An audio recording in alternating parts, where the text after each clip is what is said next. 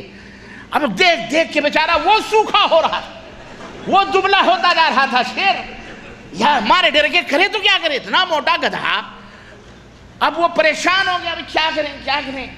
ایک دن اس کی قسمت جاگی شیر کی، اور اس کی بدنصیبی کہ اس کا کوئی بھائی وہاں پہنچ گیا بدنصیبی سے، ہاں جنگل میں پہنچ گیا چرتے چرتے دوسرا۔ اب اس نے پیٹ ووٹ بھرا جب اس کا بھائی کا، اور اس نے جو ڈھینچوں ڈھینچوں، تو اعلیٰ حضرت کو کہاں سے برداشت ہونے والا، انہوں نے بھی سر میں سر لگائے۔ اب شیر کہیں سے تاڑ میں بیٹھا ہوا تھا کہ یہ کیا ہوگا اس کا۔ اب اس نے جب دیکھا اس نے سر میں سر لگائے، میں کہا اوہو شیر کی کھال میں گدھا۔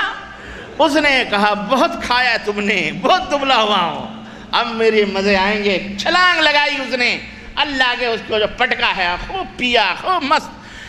تو یہ ہے میرے عزیزو، یہ اسلام کا لبادہ اوڑھ کر یہ ہم کو تم کو سب کو مسلمان، یہ مسلمان نہیں، یاد رکھو۔ اور اے لوگوں، اگر ان دلدلوں میں تم پھنسے ہو، میری بات کا برا نہ مانو، ہم کوئی جماعت اور کوئی پارٹی کی طرف تم کو نہیں بلا رہے، یاد رکھو ہماری دعوت تمہارے لیے کھول کھول کے اس لیے بتا رہے ہیں کہ تم لوگ کیوں دھوکے میں پڑے ہوئے، سمجھو، آؤ قریب آؤ، دیکھو میرے عزیزوں، میرے بھائیوں، میرے نبی کی پیارے امت کے پیارے پیارے لوگوں، تم سے ہمیں کوئی دشمنی ہے؟ ہم نے تمہارا کچھ کھایا یا تم نے ہمارا کچھ کھایا ہوا؟ استغفر اللہ۔ ہمارا رشتہ ایمان کا رشتہ ہے، ہمارا رشتہ خونی رشتہ نہ صحیح، لیکن خونی رشتوں سے کئی بالا تر رشتہ ایمان اور عقیدے کا رشتہ ہے۔ اس لیے اپنا ایمان اور عقیدہ، سب سے پہلے ایمان اور عقیدہ صحیح رکھو، سب سے پہلے اسی کے اوپر ہم زور دے رہے ہیں۔ یہی سب سے پہلے قبر میں پوچھا جائے گا، من ربکا، تمہارا رب کون ہے، پالنہار کون ہے، ما دینکا، تمہارا دین کیا ہے، اسلام کون سا اسلام، میڈ ان انڈیا پاکستان اسلام، یا میڈ ان محمد الرسول اللہ، اللہ کی طرف سے جو اسلام آیا وہ اسلام، کون سا اسلام؟ ہاں خانقاہیت والا اسلام۔ ابھی بتاؤں گا کہ خانقاہیت میں کیا کیا ہوتا ہے، بہت ساری باتیں ہیں۔ اور ما دینوں کا، ومن نبیوں کا، تمہارے نبی صلی اللہ علیہ وسلم کون ہے؟ تو جن کا ایمان اور عقیدہ صحیح ہوگا، اللہ تبارک تعالیٰ ان کے اعمال سے درگزر فرمائے گا انشاءاللہ تبارک تعالیٰ، اور جن کا ایمان اور عقیدہ غلط ہوگا تو وہیں دبوچ لیے جائیں گے۔ اس لیے میرے عزیزوں، میرے دوستوں اور بھائیوں، اللہ رب العزت آسمان اور زمین کے برابر کیوں نہ ہی تمہارے پاس اعمال صالحہ ہوں، لیکن ایمان اور عقیدہ اگر غلط ہے، صحیح ہے، عقیدے کے اندر فساد ہے، تو وہ سارے کا سارا برباد ہے۔ چنانچہ اس سلسلے میں اللہ تبارک و تعالیٰ نے قرآن کریم کے اندر ارشاد فرمایا کہ ان الذین کفروا وماتوا وهم کفار فلن يقبل من احدهم ملء الارض ذهبا ولو افتدى به اولئک لهم عذاب الیم وما لهم من ناصرین، کہ جن لوگوں نے کفر اختیار کیا اور کفر ہی کی حالت میں وہ مرے، ان میں کوئی اگر اپنے آپ کو اللہ کی سزا سے، عذاب سے بچانے کے لیے روئے زمین بھر کر بھی سونا فدیے میں دے، زمین اور آسمان بھر کر کے سونا اللہ تبارک و تعالیٰ کے ہاں دے، اللہ فرماتا ہے کہ اسے قبول نہیں کیا جائے گا، اور ایسے لوگوں کے لیے دردناک عذاب ہے، اور ایسے لوگوں کا کوئی مددگار بھی۔ تین باتیں اللہ نے فرمائی، ایک تو قبول نہیں ہوگا، دوسرے یہ بھی نہیں کہ قبول نہیں ہوگا تو چلو کوئی بات نہیں، معاف کر دیا گیا، نہیں، اللہ فرماتا ہے دردناک عذاب ہوگا۔ ان کا کیا ہوگا؟ دردناک۔ اچھا تو زندگی بھر فلانے صاحب کے مرید رہے ہیں، ان کی سفارش، اللہ فرماتا ہے ایسے لوگوں کا کوئی مددگار بھی نہیں ہوگا، ایسے لوگوں کی کوئی سفارش بھی اللہ تعالیٰ قبول۔ اللہ اکبر۔ سورہ آل عمران آیت نمبر 91۔ گویا نہ صرف یہ کہ ان کے نیک اعمال ضائع ہو جائیں گے، بلکہ اللہ کے دردناک عذاب کا انہیں مزہ بھی چکھنا پڑے گا، اور ان کا کوئی سفارشی اور ان کا کوئی مددگار بھی وہاں نہیں ملے گا۔ سنو، اللہ رب العزت نے قرآن کریم کے اندر تقریباً کئی نبیوں کا تذکرہ فرمایا، حضرت اسحاق علیہ السلام، حضرت یعقوب علیہ السلام، حضرت ابراہیم علیہ السلام، حضرت داؤد علیہ السلام، حضرت سلیمان علیہ السلام، حضرت ایوب علیہ السلام، حضرت یوسف، حضرت موسیٰ، حضرت عیسیٰ، حضرت ہارون، حضرت زکریا، حضرت یحییٰ، اور دیگر انبیاء اور انبیاء علیہ السلام کا، حضرت لوط علیہ السلام، حضرت یسع، حضرت یونس علیہ السلام، تمام نبیوں کا تذکرہ قرآن کریم کے اندر اللہ رب العزت اکٹھا فرمایا۔ ایک جگہ اللہ رب العزت نے ان تمام نبیوں کا تذکرہ فرمایا اور اس کے بعد کیا فرمایا معلوم ہے؟ سنو غور سے سنو. اللہ رب العزت نے فرمایا وَلَوْ أَشْرَكُوا لَحَبِطَ عَنْهُمْ مَا كَانُوا يَعْمَلُونَ. اگر کہیں ان لوگوں نے شرک کیا ہوتا جن کا میں نے نام لیا ہے، ابراہیم سے لے کر کے اور حضرت لوط علیہ السلام تک، ان لوگوں کا جن کا ہم نے نام لیا ہے، اگر ان لوگوں نے شرک کیا ہوتا تو ان کے بھی سارے کے سارے نیک اعمال ضائع اور برباد ہو گئے. اللہ، آپ سوچئے کتنا بڑا جرم ہے یہ، اللہ کے ساتھ کسی کو شریک کرنا، اللہ کے ساتھ کسی کو ساجدہ. اللہ رب العزت نے شرک کی مذمت میں قرآن کریم میں بہت ساری آیتیں بیان فرمائیں. ایک آیت کریمہ یہ بھی سنیے، اللہ فرماتا وَلَقَدْ أُوحِيَ إِلَيْكَ وَإِلَى الَّذِينَ مِنْ قَبْلِكَ لَئِنْ أَشْرَكْتَ لَيَحْبَطَنَّ عَمْلُكَ وَلَتَكُونَنَّ مِنَ الْخَاسِرِينَ. اے میرے حبیب، اے میرے نبی، اے میرے رسول، آپ کو بھی یہ بات وحی کی جا رہی ہے اور آپ سے پہلے جتنے لوگ تھے ان کو بھی یہ بات ہم نے واضح طور پر بتلا دی ہے وحی کے ذریعے سے کہ اگر آپ نے بھی شرک کیا، اے نبی اگر آپ نے بھی شرک کیا تو آپ کے بھی اعمال ضائع اور برباد ہو جائیں گے اور آپ گھاٹا اٹھانے والوں میں سے ہو جائیں گے. غور کریں، آپ کسی کے بارے میں یہ بات کہی جا رہی ہے، وہ جو اللہ رب العزت کا سب سے پسندیدہ اور محبوب بندہ، وہ جو نگاہیں اگر آسمان کی طرف اٹھا لے تو وَرَفَعْنَا لَكَ ذِكْرَكَ کی آیتیں جبریل لے کر کے حاضر ہو جائے. وہ جس کے زلفوں اور جس کے چہروں کی قسمیں رب نے قرآن میں کھائی ہیں، اللہ اکبر، وہ جس شہر میں چلا جائے رب اس شہر کی قسم کھا لے. اس عظیم الشان ہستی، اس عظیم الشان نبی کے بارے میں اللہ کیا فرماتا ہے؟ اے نبی اگر آپ نے بھی شرک کیا تو آپ کے بھی اعمال کو ہم کیا کر دیں گے؟ ضائع کر دیں گے، تاج نبوت چھین لی جائے گی اور گھاٹا اٹھانے والوں میں سے ہو جائیں گے. غور کیجئے آپ، ہم اور آپ کس کھیت کے مولی؟ یا مولوی ملا نے کس کھیت کے مولی؟ یا پیر اور جن کے خانقاہ میں بیٹھے ہوئے حقو کے نعرے لگانے والے، ڈینس کرنے والے ملا نے، یہ کون سے کھیت کے مولی ہیں؟ کیا ہمارے نبی حضرت محمد الرسول اللہ صلی اللہ علیہ وسلم سے بڑا رتبہ اور بڑا مقام ان کا ہے؟ حاشا وکلا، ہرگز نہیں. اللہ رب العزت نے فرمایا فَلَا تَدْعُوا مَعَ اللَّهِ إِلَٰهًا آخَرَ فَتَكُونَ مِنَ الْمُعَذَّبِينَ. اے نبی اللہ کے ساتھ کسی دوسرے کو معبود نہ بنانا، اللہ کے ساتھ کسی کو معبود، کسی کو سجدہ، کسی کے مشکل کشا، کسی کو حاجت روا، کسی کو غوث، کسی کو داتا نہ بنانا. یاد رکھو ورنہ سزا پانے والوں میں سے شامل ہو جاؤ گے. سورہ شعراء آیت نمبر 213. میرے عزیزو، اللہ رب العزت نے اپنے محبوب حضرت محمد الرسول اللہ صلی اللہ علیہ وسلم کے بارے میں یہ تمام سب باتیں ہی بیان فرمائی ہیں کہ آپ کے اعمال ضائع برباد ہیں. سورہ مائدہ کے اندر اللہ رب العزت نے ارشاد فرمایا انہ من یشرک باللہ فقد حرم اللہ علیہ الجنہ ومأواہ النار وما للظالمین من انصار. یاد رکھو، شرک کی حالت میں اگر مر گئے تو اللہ نے فرمایا شرک، اللہ نے جنت کو تمہارے اوپر حرام کر دیا ہے اور اس آدمی کا ٹھکانہ جہنم ہے. وما للظالمین من انصار، اور ان ظالموں کا کوئی مددگار نہیں ہوگا. اللہ رب العزت نے سورہ نساء کے اندر ارشاد فرمایا کہ ان اللہ لا یغفر ان یشرک بہ ویغفر ما دون ذلک لمن یشاء. اللہ شرک کو کبھی معاف نہیں کرے گا اور شرک کے علاوہ جتنے بھی گناہ ہیں اللہ جس کے لیے چاہے انہیں معاف فرما دے. تو یہ آیتیں بتلاتی ہیں کہ اللہ رب العزت کے یہاں ایمان صادق، عقیدہ مضبوط ہونا چاہیے، صحیح ہونا چاہیے. صحیح ہونے کا مطلب کیا ہے؟ اس کے اندر شرک کی ملاوٹ بولو نہیں ہونی چاہیے. شرک کی ملاوٹ ہرگز نہیں ہونی چاہیے. سورہ توبہ میں اللہ رب العزت نے فرمایا کہ ما کان للنبی والذین آمنوا ان یستغفروا للمشرکین ولو کانوا اولی قربی من بعد ما تبین لهم انہم اصحاب الجحیم. کسی نبی کے لیے اور اہل ایمان کے لیے یہ جائز نہیں کہ وہ مشرکوں کے لیے مغفرت کی دعا کریں، چاہے وہ ان کے رشتہ دار ہی کیوں نہ ہوں، چاہے وہ ان کے عزیز اور اقارب ہی کیوں نہ ہوں، جبکہ ان پر یہ بات واضح ہو چکی ہے کہ وہ جہنمی ہیں، وہ مشرک ہیں، اور ہر مشرک کیا ہوتا ہے؟ جہنمی ہوتا ہے. ایسے لوگوں کے لیے اللہ سے مغفرت کی دعا کرنا بھی کیا ہے؟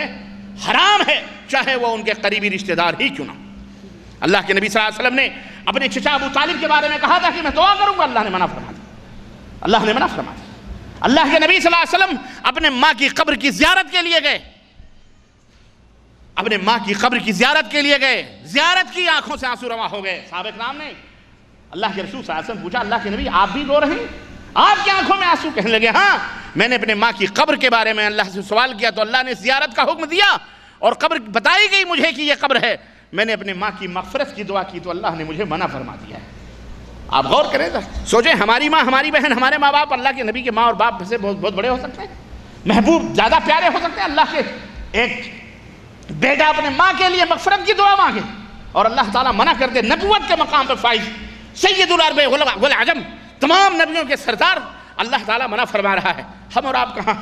ہم کس کے لیے؟ ہم اور آپ کیا ہیں؟ خود کو دیکھو۔ سمجھ میں بات آ رہی ہے کہ نہیں آ رہی؟ اس لیے میرے عزیزو، میرے دوستو، یہ بات واضح ہو چکی ہے کہ شرک یہ ناقابل معافی گناہ ہے، بغیر توبہ کے جو معاف نہیں ہوتا ہے۔ اسی طرح سے اور بہت ساری چیزیں ہیں۔ اللہ کے رسول صلی اللہ علیہ وسلم حدیث میں، رسول اکرم صلی اللہ علیہ وسلم نے حضرت معاذ بن جبل رضی اللہ تعالیٰ عنہ کو 10 نصیحتیں فرمائیں، اور ان میں سے ایک نصیحت یہ بھی تھی کہ یا معاذ لا تشرک باللہ شیئا ولو قتلت او حرقت، اے معاذ اللہ کے ساتھ کسی شے کو بھی ساجھیدار نہ بنانا، شریک نہ بنانا، بھلے تیری تکہ بوٹی اڑا دی جائے، بھلے تجھے جلا دیا جائے، راکھ کر دیا جائے، پھر بھی اللہ کے ساتھ کسی کو شریک نہ کرنا۔ اللہ اکبر۔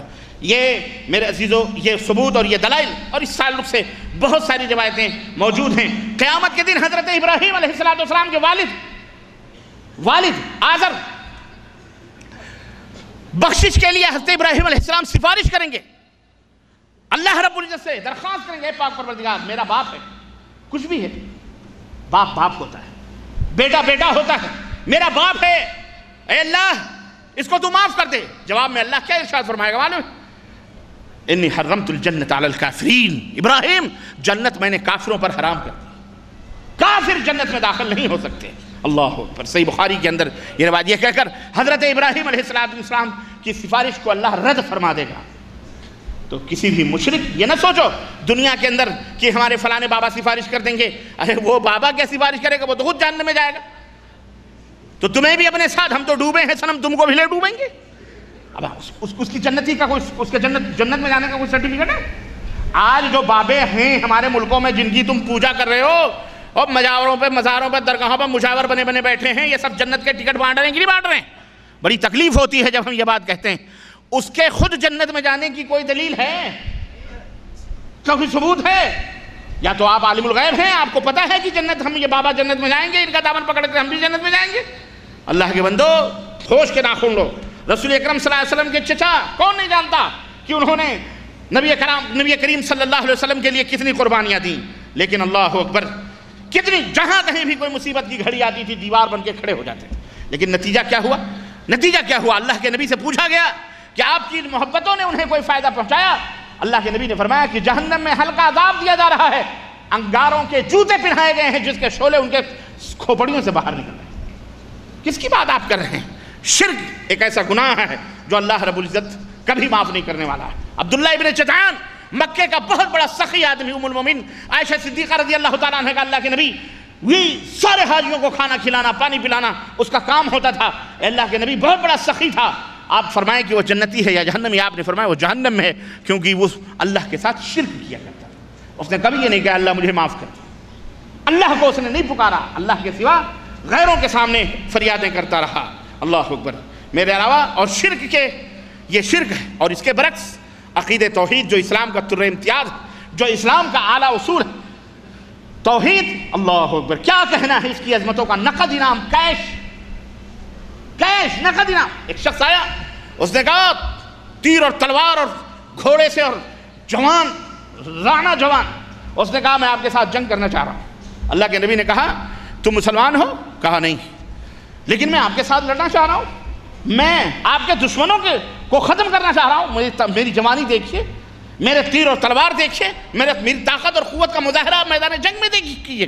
آپ نے فرمایا اگر تم ایمان نہیں لاتے تو ہمارے ساتھ تمہیں جہاد کرنے کی ضرورت نہیں۔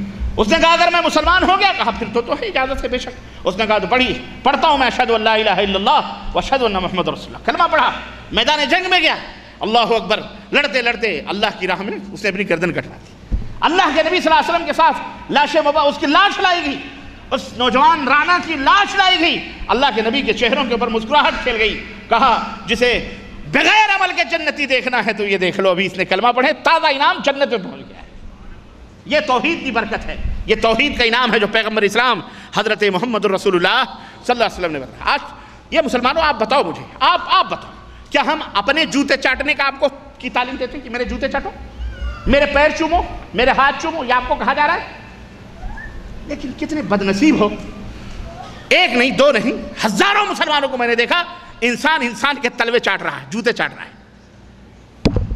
افسوس کا مقام ہے، چاٹتا ہے، مسلمان ہے، کلمہ پڑھنے والا ہے، نماز بھی پڑھتا ہے، مزاروں کے دھول چاٹ کے کھاتا ہے، مٹیاں کھاتا ہے، وہ اگر بتیوں کی سلگی ہوئی پتہ نہیں گوبر کی ہوتی تھی، کاہے کی بنتی ہے اگربتی ہے نا، اس کو کھاتا ہے، اور ہم نے کھائے ہیں، اللہ معاف فرمائے۔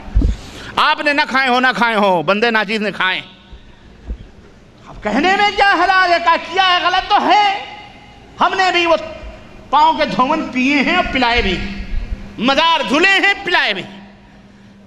خانقاہیت کا مذہب یہی ہے، خانقاہیت کا مذہب اس کا پہلا اصول یہ ہے کہ خود کو پیر کے حوالے کر دو، پھر پیر کے اوپر نظر اٹھا کر کے تم ٹیڑھی نظر سے نہ دیکھو، یہ پہلا اصول ہے کہ اپنے ضمیر کو اپنا سب کچھ حوالے کر دو۔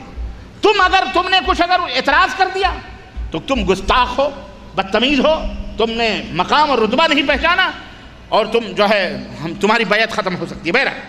لیکن توحید، اللہ اکبر، سنو سنو سنو، اللہ کے رسول صلی اللہ علیہ وسلم نے فرمایا کہ کیا فرمایا کہ کہا جس نے لا الہ الا اللہ کا اقرار کر لیا اس پر اللہ کے رسول صلی اللہ علیہ وسلم نے فرمایا کہ جس نے لا الہ الا اللہ کا اقرار کر لیا وہ جنت میں داخل ہوگا۔ صحابہ کرام رضوان اللہ علیہم نے کہا وَإِن زَنَا وَإِن سَرْقَ یا رسول اللہ، اللہ کے نبی چاہے وہ زنا کرے چاہے وہ چوری کرے پھر بھی اللہ کے رسول صلی اللہ علیہ وسلم نے فرمایا ہاں وَإِن زَنَا وَإِن سَرْقَ، بھلے وہ چوری کرے بھلے وہ زنا کرے پھر بھی وہ جنت میں داخل ہوگا۔ اللہ اکبر، یہ روایت صحیح مسلم کے اندر ہے، 3 مرتبہ آپ نے فرمایا۔ یہ کس کا ہے؟ یہ کس کی برکت ہے بتاؤ؟ توحید کی برکت ہے، توحید کی برکت ہے۔ اور اسی طرح قیامت کے روز ایک آدمی اللہ تعالیٰ کی بارگاہ میں حاضر ہوگا، بڑی ساری مثال ہیں، 99 رجسٹر اس کے سامنے گناہوں کے کھول دیے جائیں گے۔ اللہ فرمائے گا دیکھ یہ تیرے گناہ ہیں، تو نے کوئی نیکی کا کام کیا؟ اس نے کہا مجھے پتہ ہی نہیں، میں نے نیکی کا کام نہیں کیا ہے۔ اللہ کے رسول اللہ کے نبی فرماتے ہیں، اللہ فرمائے گا جا میزان کی طرف جا، جہاں نام اعمال تولے جا رہے ہیں اس کی ساری برائیاں ترازو کے ایک پلڑے پر رکھ دی جائیں گی، برائیوں کا پلڑا بھاری ہو جائے گا، نیکیوں کا پلڑا اٹھ جائے گا، کچھ نہیں رہے گا۔ ایک نیکی اٹھا کر اس کے اوپر رکھی جائے گی، وہ ایسی عظیم نیکی ہوگی کہ اس نیکی کے رکھنے کے بعد برائیوں کا پلڑا اوپر ہو جائے گا، نیکیوں کا پلڑا بھاری ہو جائے گا۔ وہ کہے گا اے بار الہ، یہ کون سی نیکی ہے کہ جس نے آتے ہی برائیوں کو ہلکا کر دیا، نیکیوں کو بڑا کر دیا؟ اللہ فرمائے گا یہ وہ توحید کی نیکی ہے کہ جب تم نے کہا تھا اشہدو ان لا الہ الا اللہ واشہدو ان محمد رسول اللہ دنیا میں، پھر میرے ساتھ تو نے کسی کو شریک نہیں ٹھہرایا تھا، آج وہی توحید کا کلمہ ہے کہ ساری برائیاں تیری میں نے معاف کر دیں، اور تیرے اس کلمے کی برکت سے میں نے تیرے اوپر جنت کو وعدہ کیا۔ یہ توحید کی برکت ہے۔ ہم اس کی دعوت دیتے ہیں، آپ کو خوشخبری سناتے ہیں، مزدہ سناتے ہیں، آؤ اس دین کے اندر آؤ جو اللہ نے نازل فرمائے ہیں، جو حضرت محمد الرسول اللہ صلی اللہ علیہ وسلم نے دیے ہیں، اور جس دین کے اندر آج دنیا تمہیں ڈھکیلنا چاہ رہی اور جہاں تم جانا چاہ رہے ہو وہ دین اعوذ باللہ استغفر اللہ وہ خانقاہی دین ہے، وہ صوفیوں کا دین ہے، وہ ڈینس اور ناچ اور گانجوں کا دین ہے، وہ چرس اور بھنگڑے کا دین ہے، مزاروں کے پیچھے بیٹھ کے چرسیاں اور ہیروئن اور گانجے پینے والوں کا دھرم ہے۔ بولو ہے کہ نہیں ہے؟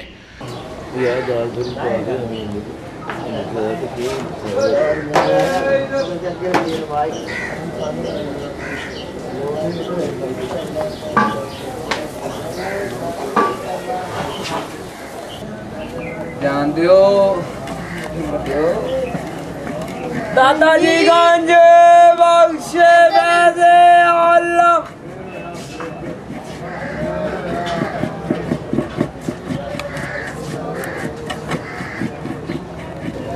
بھنگ ہے، بھنگ یہ بوٹی ہے سر۔ کون سی بوٹی ہے؟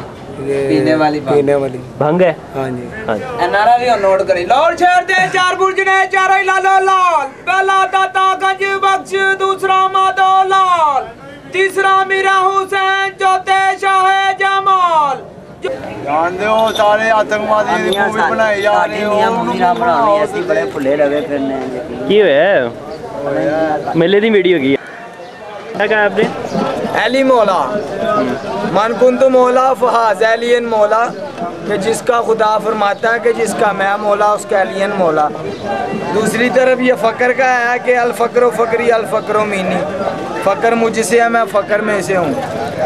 ہم یہ اس لیے پیتے ہیں کہ ہمارے رب سے ڈائریکٹ ہماری کال جڑتی ہے، نہیں تو ہمارے پاس 1 گھنٹے کوئی بیٹھے نا اس کو بتائیں رب کون ہے. یہ نشوں میں رب نہیں ہے، رب سولٹ اور جو ماں کا نافرمانی ہے اس کو رب ملتا ہے اور رب نہیں ملتا کسی کو. یہ کیا ہے؟ یہ مرشد آل، یہ بوٹی ہے سرکار کی پیر شاہ لاڑے کی.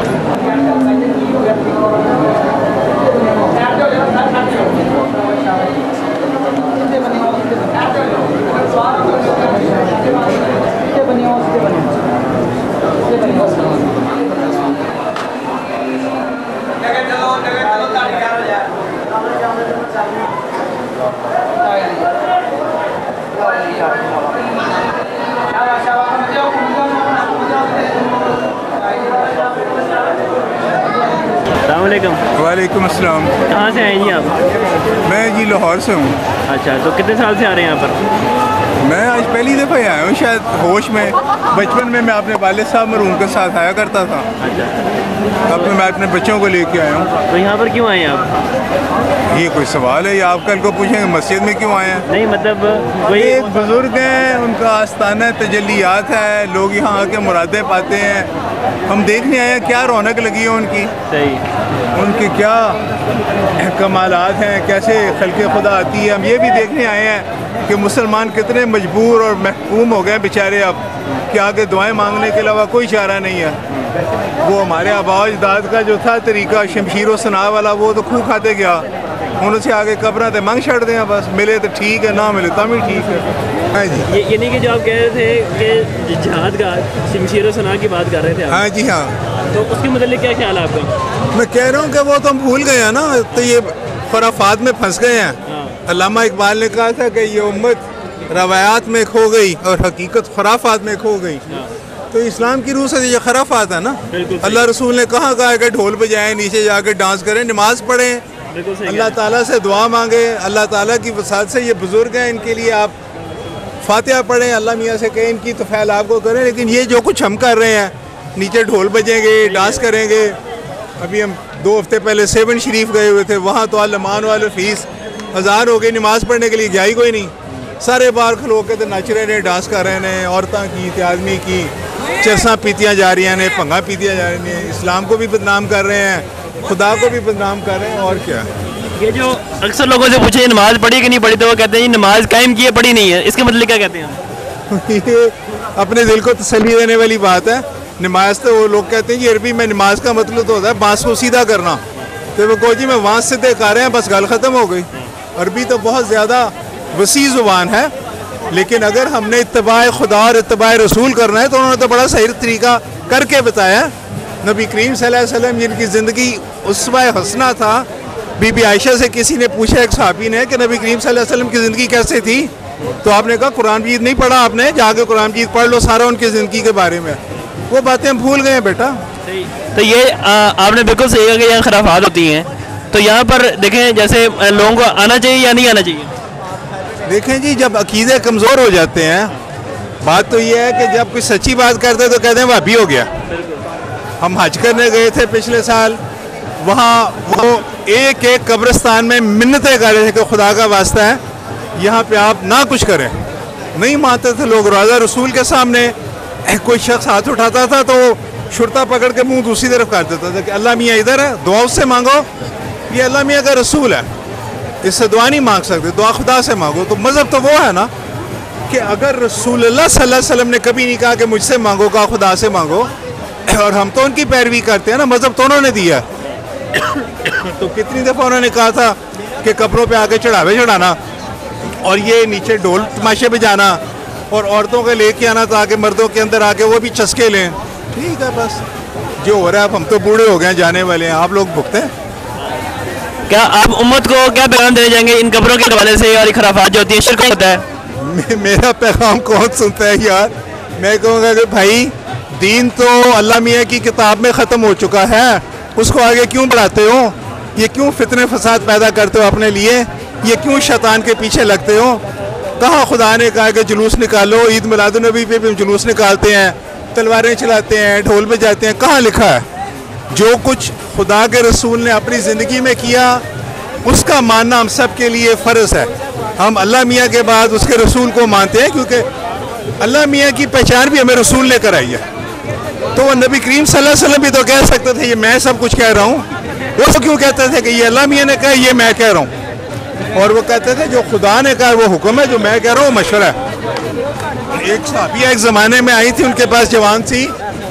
انہوں نے کہا یا رسول اللہ میرے ماں باپ میری شادی ایک ایسے شخص سے کر رہے ہیں جو عمر میں مجھ سے بڑا ہے اور جو بد شکل ہے, میں اس سے شادی نہیں کرنا چاہتی. تو آپ نے فرمایا کہ بی بی میرا مشورہ ہے کہ آپ شادی کر لیں, ماں باپ کی بات مان لیں. تو صحابیہ نے کہا کہ آپ کا مشورہ ہے یا حکم ہے؟ تو نبی کریم صلی اللہ علیہ وسلم نے فرمایا کہ حکم تو اللہ تعالیٰ کا, اور اللہ تعالیٰ نے تمہیں اجازت دیا بالغ کو نہ کرو شادی. نہ صرف اس صحابیہ نے شادی نہیں کی, جب اس نے اپنی مسجد شادی کی تو رسول اللہ صلی اللہ علیہ وسلم اس کا نکاح پڑھانے گئے کہ کئی لوگ یہ نہ سمجھیں کہ اس نے میری بات نہیں مانی, میں ناراض ہوں. تو خدا کہاں رہ گیا ہے؟ کہاں قرآن مجید؟ کتنے لوگ پڑھتے ہیں قرآن مجید اور کتنے سمجھتے ہیں قرآن مجید کو؟ کوئی مر جاتا تو مسیحوں مولوی بلا لینا کہ سپارے پڑھ رہا, 2 روپے سپارہ دے دینا. مذہب ختم ہو چکا ہے بس. مسلمان در گور بولو زناکاری بدکاریوں کا دین ہے وہ مریدوں کے ایمان اور عقیدے اور ان کے دولتوں کے اوپر ڈاکے ڈالنے والا دین اور دھرم ہے. آج پوری دنیا مل کر اسی دین کو امریکہ سے لے کر, یورپ سے لے کر, چائنا سے لے کر, جاپان سے لے کر, ہندوستان, پاکستان, بنگلہ دیش اور یہ پورا علاقہ اسی دین تصوف کو, اسی دین خانقاہیت کو اسلام کا نام دے کر کے پرپوز کر کرے نوجوانوں کے اندر جناب علی اس کو ڈال رہی ہے.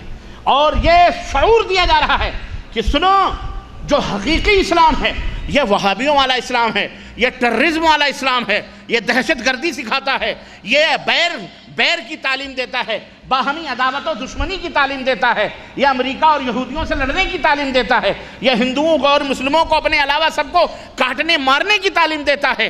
اس لیے یہ دین خوخار دین ہے, دہشت گردانہ دین ہے. اس دین کو چھوڑو, تصوف کا دین اختیار کرو, صوفیوں کا دین اختیار کرو, صوفیوں کا رنگ اختیار کرو.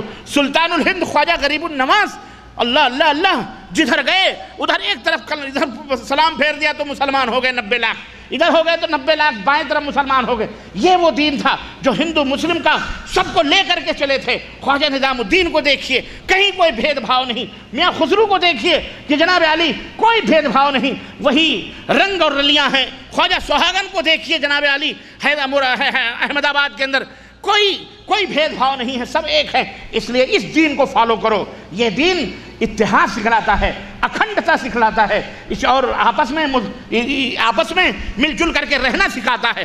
ہم نے کہا بے شک رہنا سکھاتا ہے, بے شک بہت اچھا دین ہے, دنیا کے اندر رہنے کے لیے بہت اچھا ہے. لیکن جو حشر چوہے کا ہوگا وہی حشر میڈھک رام کا بھی ہوگا.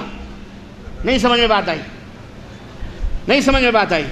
ہاں آ گیا اس لیے کہ کہیں سنا ہوگا تم نے, اس لیے آ گیا. جنہوں نے نہیں سنا ان کو نہیں آیا. ایک میڈھک تھے اور ایک چوہے میاں تھے. چوہے رام کی دوستی ہو گئی میڈھک سے. دونوں نے کہا کہ بڑی دوستی ہے, بڑا پیار ہے, بڑا یارانہ ہے, تمہاری جدائی برداشت نہیں ہوتی, تو ایسا کرو, کوئی ایسا طریقہ لگاتے ہیں کہ کم از کم جب ہمارا دل بے قرار بے چین ہو تو ہم تم تک پہنچ جائیں آرام سے, اور تمہارا دل بے قرار ہو تو تم ہم تک پہنچ جاؤ. کہو پھر. کہنے لگے کیسے ہوگا؟ کہنے لگے اب کوئی طریقہ سوچو. کہنے لگے ایسا کرتے ہیں, بیعت کر لیتے ہیں. بیعت کیسے؟ بولے رسی باندھ لیتے ہیں. بولے رسی تو بڑی موٹی پڑے گی. بولے دھاگا باندھ لیتے ہیں. بولے کوئی بات نہیں. کہیں سے دھاگا چوہے میاں کاٹ کے لائے, اور انہوں نے کہا تو اپنے دم میں باندھ لے, اس نے کہا تو اپنے پیر میں باندھ لے. تم تو رہیں گے پانی میں, تم تو رہو گے سوراخ میں. جب تمہارا دل بے قرار ہو تو سلسلہ جنبانی کر لینا, وہ ڈوری ہلانا, میں سمجھ جاؤں گا میرے یار نے یاد کیا ہے تو میں اپنے پانی سے باہر نکل آؤں گا. اور جب میرا دل بے قرار ہوگا تو میں اپنا پیر ہلاؤں گا تو تم سمجھنا میرے یار نے یاد کیا ہے تو میں وہاں سے نکل آؤں گا، ہے کہ نہیں، بل سے نکل آؤں گا۔ اتفاق دیکھیے، اور اتفاق میری ڈائری میں کسی چیز کا نام نہیں ہے، خود قدر من اللہ ہے۔ اتفاق کچھ نہیں ہے، اللہ کی شان دیکھیے کہ ایک دفعہ چوہے میاں کو بے قراری ہوئی اپنے یار سے ملنے کی، اب انہوں نے دم ہلائی، اب جناب علی میٹھک رام نکلے اپنے پانی سے کہ چلو یار، چوہا ادھر سے نکلا ادھر سے میٹھک نکلا، رسی بندھی ہوئی ہے، اب پہنچنا ہے کسی نہ کسی مطلب نکڑ پہ پہنچ کر کے ملاقات کرنی ہے۔ اتفاق سے اوپر سے بڑی رانی کہیں تلاش میں تھی غذا کی، ہاں نہیں سمجھے، ہاں وہ چیل رانی جو ہے کہیں دیکھ رہی تھی، اب چیل جانتے ہیں چوہا اس کی تو مرغوب غذا، اس نے دیکھا کہ میاں بڑے خرامہ چلے جا رہے ہیں، اس نے وہاں سے جو پیر لگائے اور اس نے مارا جھپٹا چوہے رام پر، چوہے کو پنجے میں لیا اور لے کے اڑی، اور جب لے کے اڑی تو رسی کے ساتھ وہ ڈور کے ساتھ میاں میٹھک بھی لٹکے ہوئے نظر آئے، اور اوپر لے کے گئی۔ اب لوگوں نے دیکھا بے یار وہ تو چوہے کو پکڑ کے لے کے جا رہی ہے، یہ میٹھک کہاں لے جا رہا ہے؟ کہا یہ دوستی میں جا رہا ہے۔ یہ کہاں جا رہا ہے؟ ہاں تو دوستی میں آپ بھی چلے جاؤ گے، جاؤ، ہمارے باپ کا کیا جاتا ہے، جو جس کے ساتھ دوستی کرے گا، المرء مع من احب، آدمی کا حشر اسی کے ساتھ ہوگا جس سے وہ دوستی کرے گا۔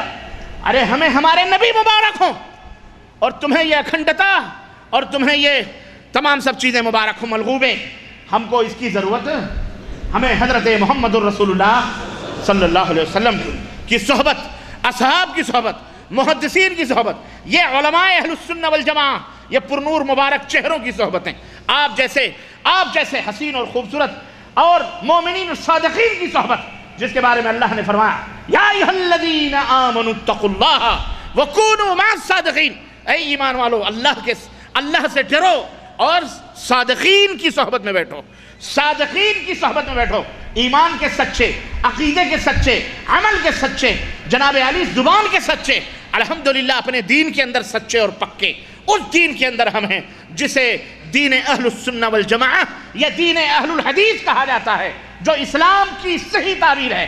اور اہل الحدیث کے علاوہ اس دنیا میں کوئی مذہب جس طرح اسلام تمام دینوں میں فوقیت رکھتا ہے، اسی طرح اہل حدیث اس کائنات کی سچی حقیقت، اس سے سچا کوئی مذہب کوئی دین موجود بولو نہیں ہے۔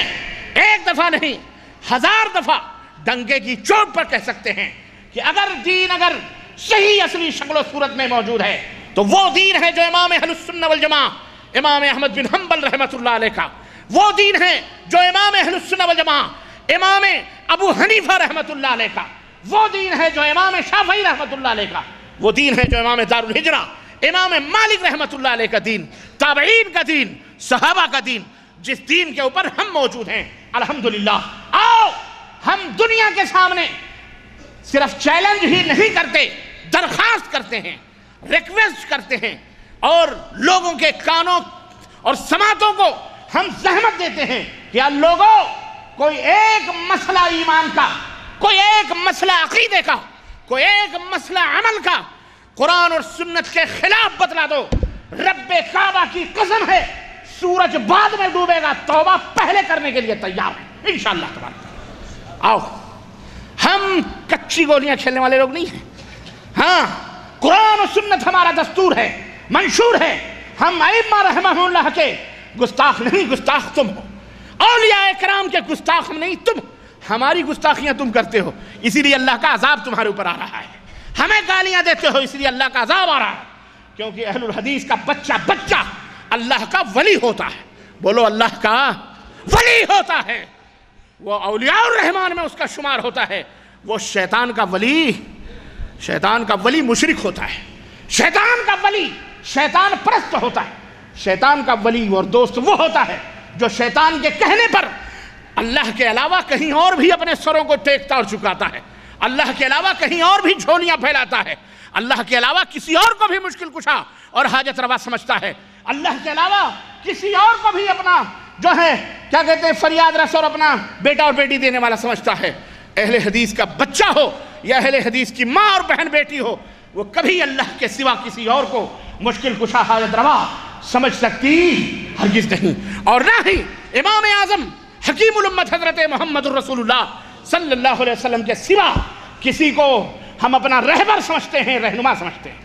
ہم سب کو انہی کا تابعدار سمجھتے ہیں، مولانا منیر قبر ہو، مولانا مختار مدنی ہو، یا مولانا یاسین جابری ہو، یا توصیف الرحمان ہو، یا فلانے ہو یا ٹھکانے ہو، کوئی بھی ہو، قرآن و سنت کے مطابق جب تک مسئلے بتاتے رہیں گے ہم تسلیم کرتے رہیں گے۔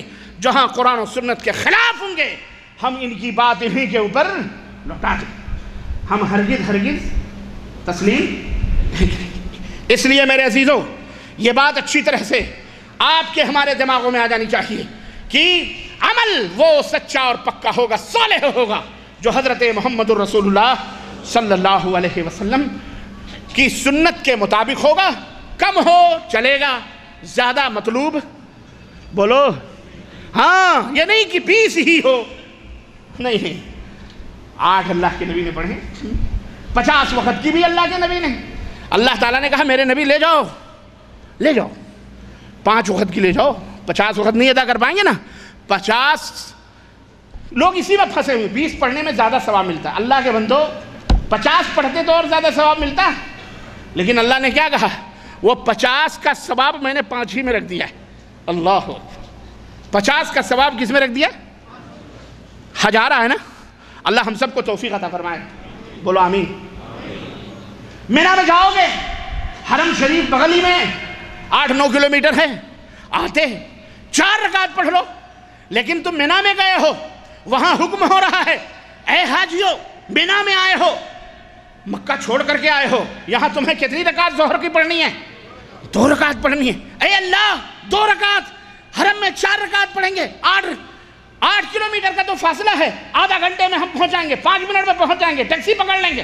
کہا جا رہا ہے نہیں، نبی کی سنت یہ ہے، نبی کی سنت یہ ہے کہ یوم الترویہ کو 8ویں تاریخ کو تمہیں مینا میں رہنا ہے، تمہیں وہاں ظہر کی نماز 2 رکعت پڑھنی ہے اور عصر کی نماز 2 رکعت قصر کے ساتھ پڑھنی ہے۔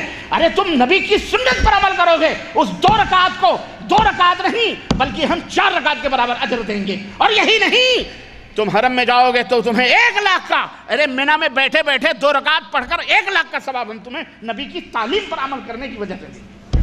اتنا بڑا اجر ہے، تم یہ کیوں بھول جاتے ہو؟ کہاں ہو، کہاں سوئے ہوئے ہو؟ آؤ قرآن و سنت کی چھاؤں میں آؤ، قرآن و سنت کی بہاروں میں آؤ، گلشنوں میں آؤ۔ رب نے ضمانت دی ہے کہ میرے نبی کے پیچھے جاؤ گے تو جنت میں جاؤ گے، اور کسی کے پیچھے کی ضمانت اللہ نے بولو نہیں دی ہے، ہاں نہیں دی ہے۔ من یطع اللہ والرسول فاولئک مع الذین انعم اللہ علیہم من النبیین والصدیقین والشہداء والصالحین، اللہ اکبر وحسن اولئک رفیقا۔ اللہ نے فرمایا جو اللہ کی اطاعت کریں گے، رسول کی اطاعت کریں گے، ان کا حشر کن کے ساتھ ہوگا؟ نبیوں کے ساتھ ہوگا، صدیقین کے ساتھ ہوگا، شہداء کے ساتھ ہوگا، صالحین کے ساتھ ہوگا۔ اللہ اکبر۔ اللہ نے قل ان کنتم تحبون اللہ فاتبعونی یحببکم اللہ ویغفر لکم ذنوبکم واللہ غفور رحیم۔ ہاں نبی کے پیچھے چلو گے جنت میں جاؤ گے، رب تمہارے گناہوں کو بھی معاف فرما دے گا۔ اللہ اکبر۔ یہ ہے دین اسلام جو محمد الرسول اللہ صلی اللہ علیہ وسلم کا لایا ہوا دین ہے۔ میں عقیدہ شرک دنیا کی سب سے بڑی لعنت ہے، یہ بات یاد رکھو، دنیا کی سب سے بڑی لعنت ہے۔ اور شرک شرک میں آدمی کیوں ملوث ہوتا ہے پتہ ہے آپ کو؟ شرک میں داخل ہونے کے کئی اسباب ہیں، بہرحال اس میں ایک سبب جہالت ہے۔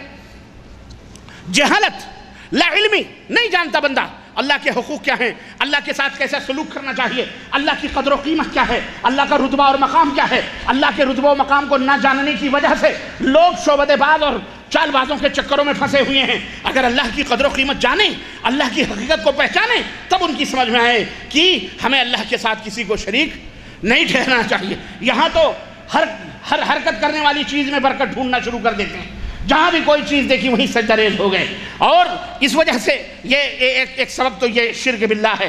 اسی طرح سے اور اس کے بہت سارے واقعات ہیں، بہرحال آپ کو میں کیا بتاؤں، اپنے ملکوں کے اندر دیکھ لو، آپ دیکھ لو، جہالت اس قدر جہالت ہے کہ ایک کتاب ہے اختلاف امت کا عالمیہ، لکھتے ہیں اس کے اندر ایک صاحب کہتے ہیں کہ معذرت کے ساتھ پاکستان کا نام آیا اس لیے جلدی میں نام نہیں لیتا ہوں کیونکہ کسی کو تکلیف ہوتی ہے کہ برا واقعہ ربانی صاحب پاکستانی کی طرف منسوخ کرتے ہیں، میں منظور نہیں کرتا ہوں۔ بدقسمتی سے کتابیں پاکستان میں زیادہ لکھی گئی ہیں الحمدللہ، بدقسمتی نہیں بلکہ حسن قسمت کہہ لیں آپ۔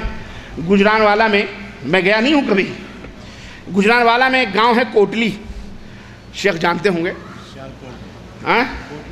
ہاں کوٹلی کے ایک پیر صاحب نہواں والی سرکار ہے، نہواں والی سرکار ہے، لکھتے ہیں کہ اور یہ نوائے وقت نے نوائے وقت کی یہ وہ ہے، نوائے وقت نہیں بلکہ اختلاف امت کا عالمیہ اس کے اندر، کہ صبح 8 بجے پیر صاحب نمودار ہوئے اور ان کے چاروں طرف مرد اور عورتوں کا جمکھٹا لگا ہوا تھا،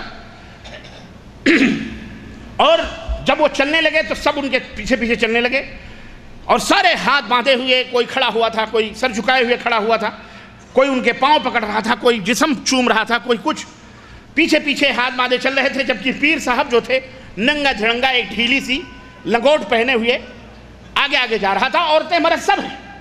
تھوڑی دیر کے بعد اور وہ کچھ نہیں بول رہا، وہ صرف چل رہا ہے، لوگ پیچھے پیچھے اس کے جا رہے ہیں۔ تھوڑی دیر کے بعد اس کو پتہ نہیں کیا سوجی، وہ ڈھیلی ڈھالی لنگوٹی بھی اس نے نکالی اور کندھے پہ ڈال لی، اور بالکل سیدھا۔ اب لکھتے ہیں کہ خواتین نے جن کے ان کے محرم بھائی بھی ہیں، سب ہیں، باپ بھی ہیں، شرم کے مارے سبوں نے سر جھکا لیا، لیکن عقیدت کے پردے میں یہ ساری بے عزتی برداشت کرتے رہے۔ عقیدت ایک ایسی اندھی چیز ہوتی ہے، اور ہمارے ملکوں میں تو یہی ہو رہا ہے جناب عالی، ایک سے ایک نمونے اخبارات اٹھا کے دیکھیے آپ، اعوذ باللہ، ایسی گندگی بات، ایسی گندی باتیں کہ میں آپ کو کیا بتاؤں۔ اللہ، وہی لکھتے ہیں کہ ایک آدمی تھا، اس بیچارے کی مارکیٹ نہیں چل رہی تھی، اس نے کیا کرا، اس نے اٹھا کر کے اس کے ورکشاپ کے پیچھے باتھ روم تھا، اسی کے اوپر سید عزیر شاہ بابا لکھ دیا۔ دوسرے دن سے وہاں جناب علی فرسٹ کلاس مرغے ارغے چڑھنے لگے، اور وہاں قوالی وال بھی آ گئے، اور چادر ادھر اس نے چڑھا لی، دیکھا کہ لوگ آ رہے ہیں زیارت کرنے، تو اس نے اگربتی سلگا دی، اور اتنی خاصی تجارت کی اس نے ورکشاپ ہی کو پورا مزار بنا دیا، فرسٹ کلاس۔ لاہور کے اندر آج بھی بتاتے ہیں کہ وہ مزار موجود ہے۔ تو یہ جہالت کی وجہ سے ہمارا معاشرہ اس طرف جا رہا ہے۔ اگر انہیں قرآن و سنت کا پتہ ہوتا تو ایسا نہ رہتا۔ دوسری وجہ، یہ جو تعلیمی ادارے سرم کدے بنے ہوئے ہیں، یہ بت کدے بنے ہوئے ہیں۔ ہمارے ہاں مدارس ہیں، مدارس ضرور ہیں عربی، اللہ من رحم اللہ چندے کو چھوڑ کر اکثر و بیشتر جس کے اندر شرک اور خرافات کی تعلیم ہوتی ہے، اور جو بچے مکاتب پرائمری اسکولوں میں بھی جو پڑھتے ہیں ان کو بھی اس کے اندر فلانے شاہ کے واقعات اور فلانے شاہ کے واقعات، اور وہیں سے شرک اور بدعت کی تعلیم شروع کر دی جاتی ہے، اور اوپر تک بچوں کو وہی تمام سب چیزیں ان کے نصاب کی کتابوں کے اندر موجود پڑھائی جاتی ہے، جس کی وجہ سے ان کے دماغوں میں قبر کی تصویر، مزار کی تصویر، یہ بلے شاہ ہیں، یہ کھوتے شاہ ہیں، یہ طوطے شاہ ہیں، یہ اندھیرے شاہ ہیں، یہ اجالے شاہ ہیں، یہ فلانے شاہ ہیں۔ اب شروع سے بچپن سے بچہ پڑھ کر کے ان کا تقدس، ان کی عظمت اور ان کا مزار وہ سمجھتا ہے یہی اسلام ہے، اور پڑھ کر کے بڑا ہوتا ہے، اور بڑا ہو کر کے پھر وہی وہ قبر پرستی شروع کر دیتا ہے۔ تو میرے عزیزو، اس سے کئی خرابیاں لازم آتی ہیں۔ ایک تو یہ کہ مقبرے تعمیر کرنا مزاروں پر، اور عرس اور میلے، اس کو وہ سب سے بڑا محترم اور مکرم سمجھنا شروع کر دیتا ہے۔ اسی طرح سے مزاروں کو وہ اچھا سمجھنا شروع کر دیتا ہے، کیونکہ اس کے نصاب کی کتابوں کے اندر یہ باتیں لکھی ہوئی ہیں۔ اسی طرح سے مزاروں کے اوپر پھول چڑھانا، فاتحہ پڑھنا، چراغاں کرنا، کھانا وغیرہ تقسیم کرنا، اس کو بھی وہ اچھا سمجھنا شروع کر دیتا ہے بچپن ہی سے۔ اسی طرح مزاروں کو اور مقبروں کے اوپر جو کچھ بھی قوالیاں ہوتی ہیں اور جو کچھ بھی دعائیں پڑھی جاتی ہیں، وہ تمام سب چیزوں کو وہ سمجھتا ہے یہی اسلام ہے۔ اس طرح سے مرے ہوئے بزرگوں کے تعلق سے جو عقیدہ رکھا جاتا ہے، یہ بیٹا دیتے ہیں، یہ بیٹی دیتے ہیں، یہ خانقاہی دین والوں نے جو پھیلایا ہوا ہے، میں عرض یہ کر رہا ہوں کہ تعلیمی ادارے بھی اس کے اندر فل سپورٹ کرتے ہیں، اور باقاعدے آج کل تو ٹیلی ویژن اور VCR، یہ تمام سب چیزیں مکمل طور پر یہ میڈیا اس کا پورا جناب عالی وہ کر رہی ہے۔ لیکن میڈیا کا ایک فائدہ اور بھی ہو رہا ہے الحمدللہ، کہ بہت سارے ایسے منفی پہلو جو اسلام کے سراسر خلاف ہیں، ان کو کاٹ کر کے یوٹیوب کے اوپر بھی ڈالا گیا ہے، جس سے بہت سارے لوگ اللہ کے فضل سے، اللہ کے فضل و کرم سے سدھر رہے ہیں، اور بہت سارے لوگوں کے ایمان اور عقیدے سدھر رہے ہیں۔ مثال کے طور پر میں نے ابھی ایک ٹیوب دیکھی، اور میرے فیس بک پہ بھی ہے اور ہر جگہ موجود ہے وہ، اس میں نے دیکھا کہ ایک، بلکہ بدقسمتی سے یہ بھی گجرانوالہ کا واقعہ ہے، کہ ایک چودھری ہے، کوئی بہت بڑا وڈیرا بیٹھا ہوا ہے کرسی پر، اور جناب علی لوگ اس کے جوتے چاٹ رہے ہیں آ کر کے، اس کو سجدہ بالکل ٹوٹل. اور ایک اور بابا ہیں وہ بیٹھا ہوا ہے، وہ اس کے بھی سجدے کر رہے ہیں. اور جائیے یوٹیوب کے اوپر آپ دیکھیے اس کو، شرک کی انتہا کے موضوع پر آپ دیکھیے، وہ پورے تصویریں آپ کو دکھائیں گے مکمل طور پر. عجیب و غریب ناٹک ہو رہا ہے، اور یہ ہمارے ملکوں کے اندر یہ تمام سب چیزیں ہو رہی ہیں. تعجب کی بات تو یہ ہے. تو یہ جہالت اور یہ لا علمی کی وجہ سے ہو رہا. اسی طرح ہمارے ملکوں کے بڑے بڑے نیتا، بڑے بڑے لیڈر، ہمارے اسلامی ملکوں کے بھی مدد سب کچھ، یہ لوگ جو قبروں کی، درگاہوں کی جناب علی پذیرائیاں، جس کی وجہ سے مسلمان سمجھتے ہیں، عام نوجوان یہ سمجھتا ہے کہ یہ اچھی بات ہے. اور تو اور ہے، صدر مملکت اپنی حفاظت کے لیے چادر بھیجتے ہیں، وزیر اعظم اپنے کرسی کے بچانے کے لیے بھیجتے ہیں، اور اور وزراء اور یہی نہیں، اچھا ہو یا برا ہو سب وہاں چادر چڑھانے جاتے ہیں. ہیرو جاتا ہے اپنے فلم کے پروڈکشن کے لیے کہ ہماری فلم ہٹ ہو جائے. ہیروین جاتی ہے جو ناچ گا کر کے وہاں جاتی ہے، خواجہ صاحب کے مزار کے اوپر چادر چڑھا کے آتی ہے. آپ نے دیکھا ہے؟ کبھی نہیں کیا ہے؟ آپ نے دیکھا ہوگا، یاروں نے بھی دیکھا ہوگا. میں تم سے ایک سوال کرتا ہوں کہ خواجہ صاحب برائی پھیلانے آئے تھے یا برائی مٹانے آئے تھے؟ بولو. میں زبان سے کچھ اور نہیں کہنا چاہ رہا، آپ خود سوچو. آپ کو غیرت نہیں آتی، شرم نہیں آتی کہ خواجہ صاحب کی قبر پر کون جا رہا ہے اور کس نیت سے جا رہا ہے؟ وہ گانا ہٹ کروانے جا رہا ہے، وہ اپنی ناچ ہٹ کروانے جا رہی ہے، وہ اپنی کمر اور ڈینس ہٹ کروانے جا رہی ہے، وہ اپنی فلم ہٹ کروانے جا رہا ہے، وہ فحاشی بے حیائی کو فروغ دے رہے ہیں. خواجہ صاحب آپ کہنا کیا چاہتے ہیں کہ خواجہ معین الدین چشتی کا وجود تمام برائیوں کو پھیلانے کے لیے تھا؟ آپ گستاخ نہیں ہیں؟ آپ سے بڑھ کے گستاخ کون ہو سکتا ہے؟ آپ ٹوپیاں پہناتے ہیں لوگوں کو، آپ چادریں پہناتے ہیں ہزاروں کے لاکھوں کے قاتلوں کو، آپ پگڑیاں باندھتے ہیں، آپ ان کے جلسوں میں جاتے ہو، دستار باندھتے ہو کہ ٹوپی پہن لو اعلیٰ حضرت. کس کس کو تم نے ٹوپی پہنائی؟ پوری امت کو ٹوپی پہنایا ہوا ہے. اب نہیں پہنا سکے بیٹا تو اپنے ہی بھائی کو نہیں پہنا سکے، اور نہیں پہنا سکتے تو وہ جانتا ہے تمہاری حقیقت کیا ہے. نہیں سمجھ آئی؟ بولو. دیکھی تم نے کہ نہیں دیکھی؟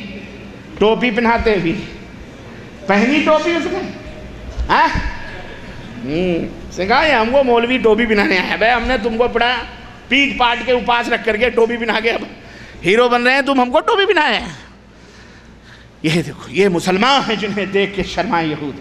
ذلیل ہو رہے ہوں گے، اللہ کے ساتھ رہو گے، کبھی انشاءاللہ ذلیل ہو سکتے نہیں ہوگے. اللہ عزت عطا فرمائے گا، اللہ ہی سب کچھ حفاظت کرنے والا. لیکن ان خانقاہوں کے ساتھ جڑو گے جہاں چرس ہے، جہاں طوائفیں مجرا کرتی ہیں، جہاں بھنگڑے ہیں، جہاں قوالیوں کے ڈینس ہیں، جہاں کفر ہے، جہاں سب کچھ ہے. اور نہرو نے کہا تھا کسی موقع پر، جب اجمیر کے میلے کو دیکھا تو نہرو نے کہا تھا کہ جاؤ یہاں سب کچھ ہے، اگر ان سے ڈرنے کی ضرورت نہیں ہے، ان سے ڈرنے کی ضرورت نہیں ہے، کیونکہ یہ ہمارے لیے مضر نہیں ہیں. یہاں سب کچھ ہوتا ہے، صرف اللہ کی پوجا نہیں ہوتی، بس سب کچھ ہوتا ہے. یہ آج ہم کر رہے ہیں. آپ بتاؤ یہ اسلام ہے؟ یہ خانقاہی اسلام ہے. یہ کون سا اسلام ہے؟ ہاں کہ ذرے ذرے میں اللہ ہے، وہاں بھی اللہ، یہاں بھی اللہ، ہر جگہ اللہ، مندر میں بھی اللہ، مسجد میں بھی اللہ. ہم کو بہت ساری چیزیں بہرحال. تو میرے عزیزوں، میرے دوستوں اور بھائیوں، اس لیے اور اس کے اندر بڑے بڑے لوگوں کے نام ہیں، میں ان ناموں کو ذکر نہیں کرانا چاہ رہا. تو پہلا سبب کیا ہے؟ جہالت، شرک میں جانے کا. اور دوسرا سبب کیا ہے؟ بولو. پہلا سبب جہالت ہے، اور دوسرا سبب تعلیمی ادارے ہیں، اور تیسرا سبب یہ خانقاہ. یہ کون سی چیزیں ہیں؟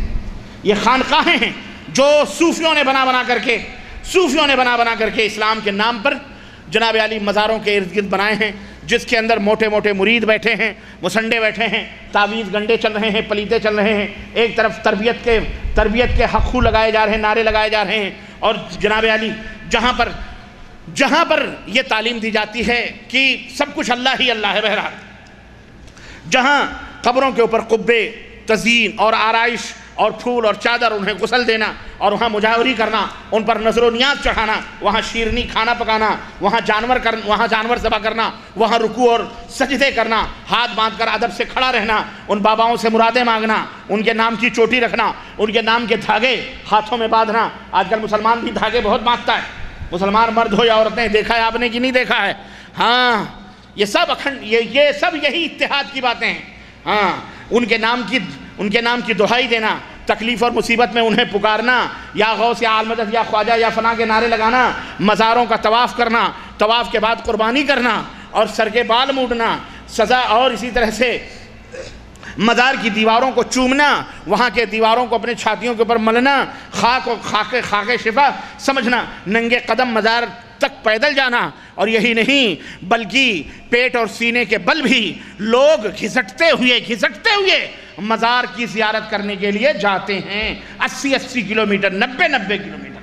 اللہ نے یہی عذاب دیا ہوا ہے جناب علی۔ اور جناب علی الٹے پاؤں مزار سے پلٹنا، سیدھے نہ پلٹنا، یہ سارے افعال جو ہر چھوٹے بڑے مزار کے اوپر کیے جا رہے ہیں، یہی خانقاہی دین ہے، یہی خانقاہی اسلام ہے۔ اسلام نعوذ باللہ یہی خانقاہی مذہب ہے اور یہی خانقاہی دین ہے۔ بولو، یہ خانقاہی دھرم تمہیں قبول ہے؟ چاہیے تمہیں یہ تمام سب؟ اللہ کبھی توفیق نہ دے۔ اے مسلمانوں، نبی کے اس دین کے اوپر آؤ جو آسمان سے اترا ہوا، سدا بہار، جنت کی ضمانت اور جنت کی گارنٹی والا دین ہے۔ جناب علی، ان میں ہر مزار کا کوئی نہ کوئی ایک امتیازی، ہر مزار والا ایک نہ ایک امتیاز سے وہاں پہ ممتاز ہے، ہر نام سے یاد کیا جاتا ہے۔ مثال کے طور پر بعض خانقاہوں کے اوپر جنتی دروازے کا بورڈ لگا ہوا ہے، جیسے پاکستان کے اندر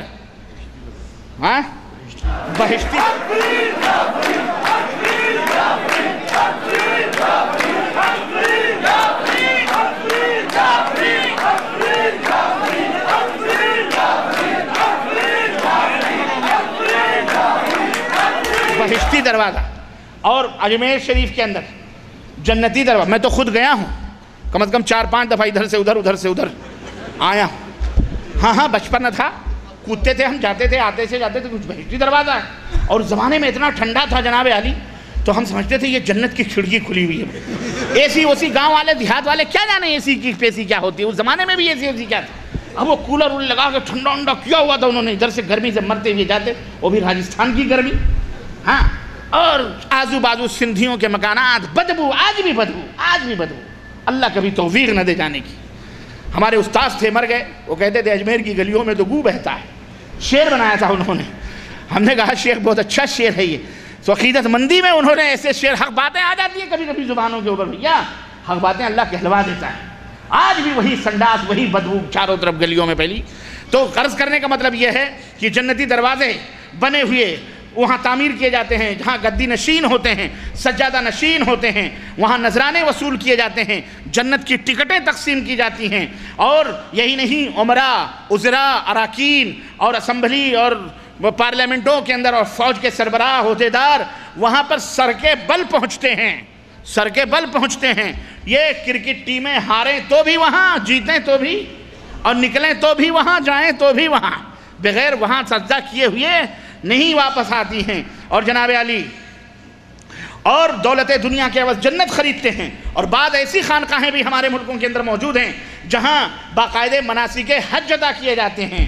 آپ کو معلوم ہے نا، وہ شیخ توصیف الرحمان حفظہ اللہ کی ایک سی ڈی ہے۔ اصل بات یہ ہے ایکچولی بات یہ ہے کہ جس طرح حاجی صاحبان مدینہ شریف جاتے ہیں نا، تو اس جگہ پر 3 مقام بنے ہوئے ہیں شیطان کے، اس جگہ پر شیطان کے 3 مقام بنے ہوئے ہیں۔ ایک جگہ پہ اس نے جا کے حضرت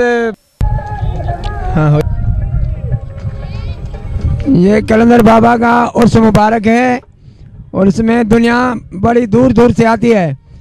یہ دنیا کے تمام لوگ باہر ملک سے بھی آتے ہیں، اور دنیا میں 4 صوبے ہیں پاکستان کے اندر، 4 صوبے کے آدمی آتے ہیں اور ادھر حج کرنے آتے ہیں۔ یہ ایک قسم کا حج ہے غریبوں کا، اور جو پیسے والے ہیں وہ تو چلو اوپر چلے جاتے ہیں سعودیہ۔ یہ لوگ پوری ادھر منتیں کرتے ہیں، نہ اللہ ان کو بہت دیتا ہے، کلندر کے محابے سے ان کو بہت مل جاتا ہے۔ یہ جو چیزیں ہیں